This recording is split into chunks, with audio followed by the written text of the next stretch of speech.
جمعے کی نماز کے دوران جب حالت نماز میں تھے بڑی تعداد میں لوگ، تو ایک خودکش حملہ آور نے خود کو اڑا لیا، اور یہ علاقہ ایسا علاقہ نہیں ہے جسے دور افتادہ کہا جائے۔ سیکیورٹی کے حوالے سے اپنی جگہ پر بہت سوالات اٹھ رہے ہیں۔ شہادتیں 33 کے قریب اسپتال ذرائع بتا رہے ہیں، اور زخمیوں کی تعداد تو 150 سے زائد بتائی جا رہی ہے۔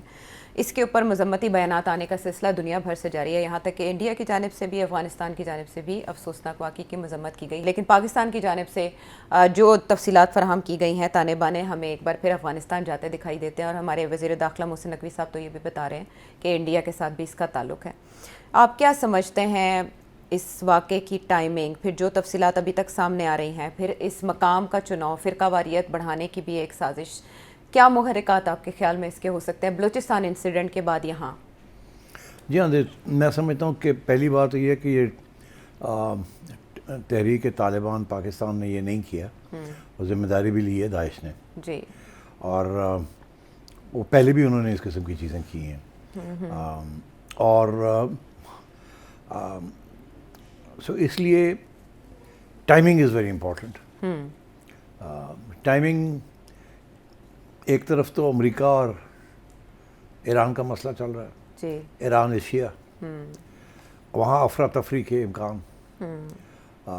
اگر کوئی اٹیک ہوتی ہے، ایران کو ڈسممبر کرنا، اور داعش کا تو پرانا یہ اینٹی شیعہ پوزیشن تھی، تو اور یہاں بھی اسی چیز کو ایکسپلائٹ کرنے کی کوشش کی جائے کہ یہاں بھی سنی شیعہ ایشوز کو تیز کیا جائے، جی، سو اسی لیے شیعہ شرائن کو انہوں نے امام بارگاہ کو اٹیک کیا۔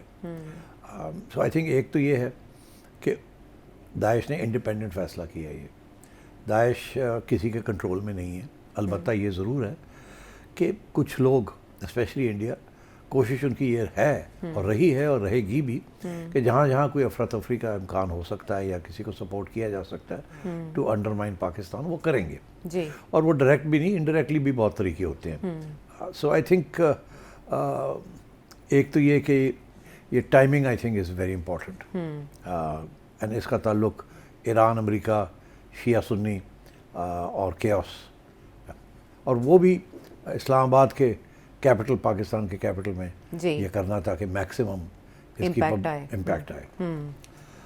سو یہ تو کلیئر ہوگی بات یہ ہے کہ ہماری سیکیورٹی ایجنسیاں جو ہیں، کیا وہ داعش کے اوپر فوکس کر رہی ہیں کہ نہیں کر رہی، اور اب تک جو ہمیں انفارمیشن ہے کہ وہ بیسکلی ٹی ٹی پی پہ فوکس کر رہی ہیں۔ ایک آدھ اس سے پہلے بھی چائنیز کے اوپر ناردرن ایریاز میں داعش نے اٹیک کی تھی، جی، اب اگر پھر بھی ہماری طرف سے کوئی ایسی پیش قدمی نہیں ہوئی جسے ہمیں پتہ چلے کہ شاید ہمارا فوکس جو ہے وہ ٹی ٹی پی سے ہٹ کے داعش کی طرف آ رہا ہے۔ مگر ایک بڑی انٹرسٹنگ ڈیولپمنٹ ہے کہ امریکہ کا جو یہاں انٹرسٹ ہے اس ایریا میں، وہ داعش کے اوپر ہے، جی، انہیں وہ داعش سے خطرہ سمجھتے ہیں، تو داعش is global revolution, Islamic revolution. تو مجھے اس بات کا سمجھ نہیں آ رہی کہ اگر امریکہ چاہتا ہے کہ آپ امریکہ فوکس کر رہا ہے داعش کے اوپر، جی، تو ہم کیوں نہیں فوکس کر رہے داعش کے اوپر؟ ہم نے کیوں اپنا سارا فوکس ٹی ٹی پی پہ کیا ہوا ہے؟ بیکاز دیکھیے، ایک لیول پہ تو داعش افغانستان میں ہے، مگر داعش اور ٹی ٹی پی یا ٹی ٹی اے کے ساتھ لڑائی جھگڑے نہیں ہو رہے، ان کو رہنے کی اجازت ہے وہاں، اور وہ اٹیکس کر رہے ہیں اکراس پاکستان۔ انہوں نے اٹیکس رشیا میں بھی کیے ہیں، انہوں نے تاجکستان کے اندر بارڈر کے اوپر بھی کیے ہیں۔ جی، تو بات یہ ہے کہ کیا وجہ ہے کہ ان کو کھلی چھٹی ملی ہوئی ہے افغانستان میں؟ کیا وجہ ہے کہ امریکہ ان کو اٹیک نہیں کر رہا یا انڈرمائن نہیں کر رہا ہوا CIA؟ اور کیا وجہ ہے کہ ہم فوکس نہیں کر رہے ہیں داعش کے اوپر؟ تو ایک تو یہ سوال ہے کہ میرا خیال ہے شاید اب اس بات کا بھی احساس ہونا چاہیے ہماری سیکیورٹی ایجنسیز کو کہ T T P, Daesh, T T A, یہ سب ملے ہوئے ہیں ایٹ سم لیول اور ایک ہی سانپ کے تین منہ ہیں، اور ہر جگہ پہ India has got its hand in there, because دیکھیے یہ ملیٹنسی کو انفلٹریٹ کرنا اتنا مشکل نہیں ہے نا، بیکاز مارجنل ڈفرینسز ہیں، اور اگر یہ ایک قسم پہ سمجھوتا ہوا ہے کہ ہم ایک دوسرے کو نہیں چھیڑیں گے، جی، آپ اپنے مقصد پورا کریں، ہم اپنا مقصد پورا کرتے ہیں۔ سو مائی سینس از کہ آور اسٹریٹجی ان افغانستان میرا خیال ہے امریکہ کے ساتھ مل کے کچھ کوآرڈینیشن کرنی چاہیے اس کے اوپر. کیا ہو رہی ہے مجھے نہیں, میرا خیال ہے ابھی تک تو نہیں ہو رہی. کیا کرنی چاہیے, میرا خیال ہے کرنی چاہیے. اور اسی طریقے کے ساتھ میرا خیال ہے لیوریجنگ کریٹ ہوگی اگینسٹ TTA. مگر یہ بڑی افسوسناک بات ہے اور خطرناک بات بھی ہے کہ پہلے تو ہم سب سمجھتے تھے کہ TTP کا مسئلہ ہے جی, مگر اب تو کلیئرلی یہ ہے کہ داعش بھی پہنچ سکتی ہے ہر جگہ پہ. اور یہ ایک لونر جس کے بعد میں بتایا جا رہا ہے کہ یہ ایک شخص ہے, یہ گیا اور افغانستان میں اس کی ٹریننگ ہوئی, پھر وہاں سے آیا, اور انہوں نے اب یہ کہہ رہے ہیں کہ اس کے 3-4 سپورٹرز ہیں یا گروپ ہے یا اکمپلسز ہیں, ان کو بھی پکڑ لیا ہے اینڈ سو آن.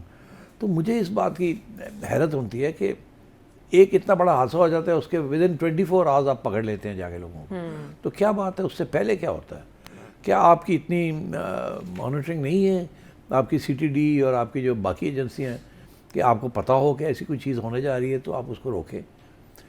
ہمیں کہا جاتا ہے کہ ہم انٹیلیجنس بیسڈ آپریشنز کرتے ہیں. ٹیررسٹ کے خلاف ہو رہے ہیں یا وہ لوگ جو کہ TTP کے ہیں, جو کہ آ کے بیٹھے ہوئے ہیں بہت سے علاقوں میں. تو دیٹ از دا پرابلم. سو میرا خیال ہے کہ وی نیڈ ٹو سی کہ what we can do about دس.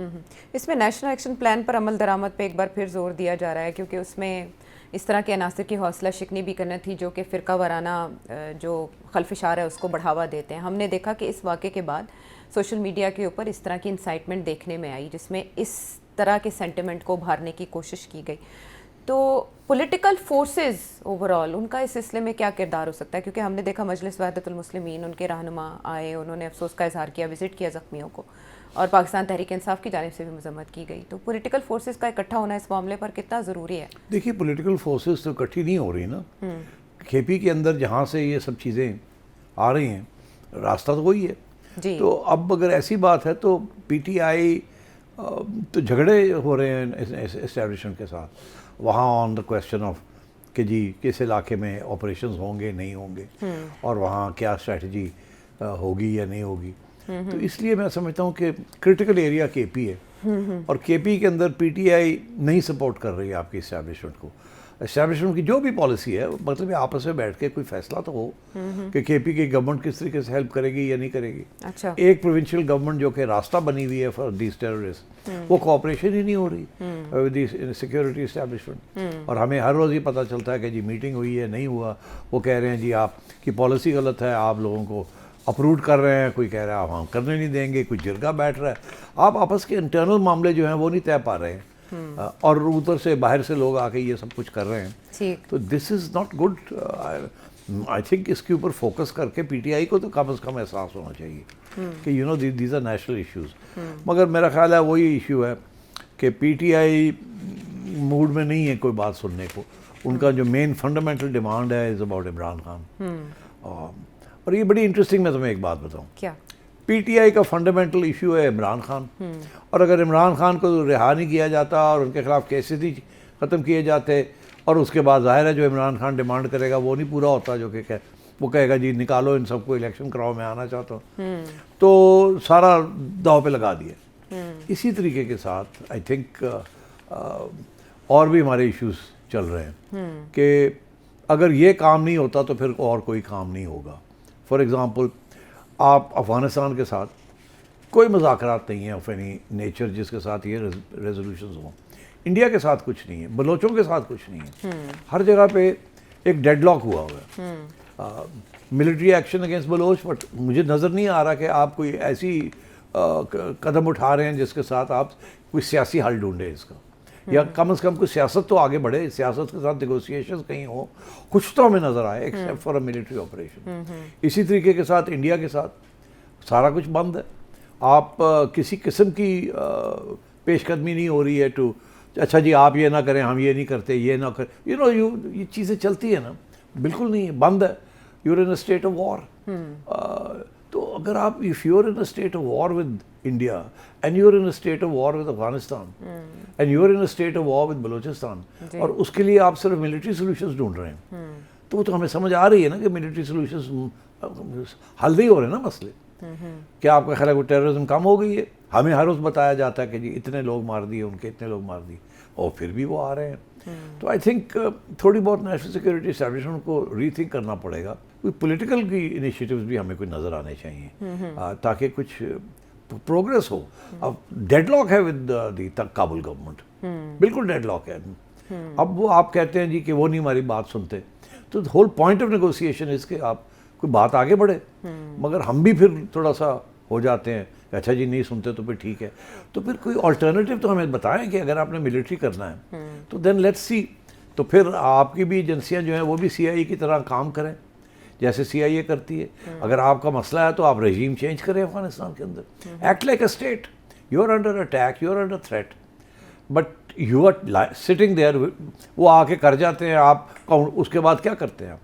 آپ اپنی باڈیز کو گنتے ہیں، آپ اسٹیٹمنٹس دیتے ہیں، آپ کنڈیم کرتے ہیں. اس کے علاوہ آپ کیا کر رہے ہیں؟ آپ نے انڈیا ڈیفینس منسٹر صاحب نے انڈیا کے اوپر الزام لگا دیا کہ ان کا ہاتھ ہے. سب کو پتہ ہے ان کا ہاتھ ہے، بٹ اس کے ساتھ مسئلہ تو حل نہیں ہوتا نا. تو how are you going to resolve some of these issues? تو آئی تھنک ٹھیک ٹھاک قسم کی ڈپلومیسی کی ضرورت ہے تاکہ آپ اپنے دونوں بارڈرز کو پروٹیکٹ کریں. تو آئی تھنک بیکاز یہ حل نہیں ہو رہا ملٹری ایکشن کے ساتھ جی، لوکل بھی اب ایشوز بنتے جا رہے ہیں اس وجہ سے.